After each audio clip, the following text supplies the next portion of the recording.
जी, तो अब चलते हैं जुमलों की तरफ। और पहला जुमला है वक्त किसी का इंतजार नहीं करता।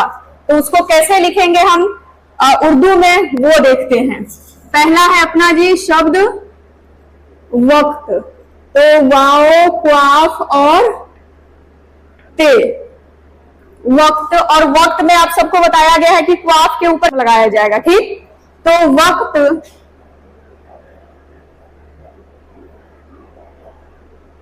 किसी का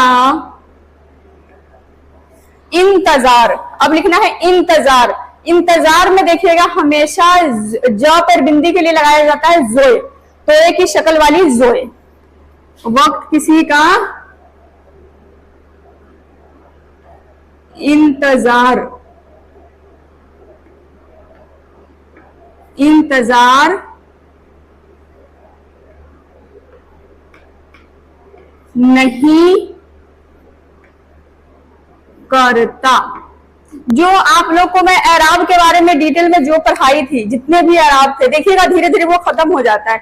जब हम लोग स्टार्टिंग का करते हैं ना बेसिक का, तो उसमें तो हम लोग इस्तेमाल करते हैं, पर आप किताबें पढ़िएगा ना तो देखिएगा कि उसमें बिल्कुल हटा दिया जाता है, कुछ भी नहीं लगाया जाता। लेकिन आप सबने लगाना है, क्योंकि लगाने से फिनिशिंग आती है। अगर कोई सामने वाला पढ़ेगा तो वो फटाफट पढ़ लेगा, लेकिन क्या है कि कोई इंसान ऐसा जिंदगी में कभी कुछ सुना ही ना हो, कोई ऐसा लफ्ज, तो वो पढ़ भी नहीं पाएगा। तो इसके लिए आप सबने लगाना है एराब।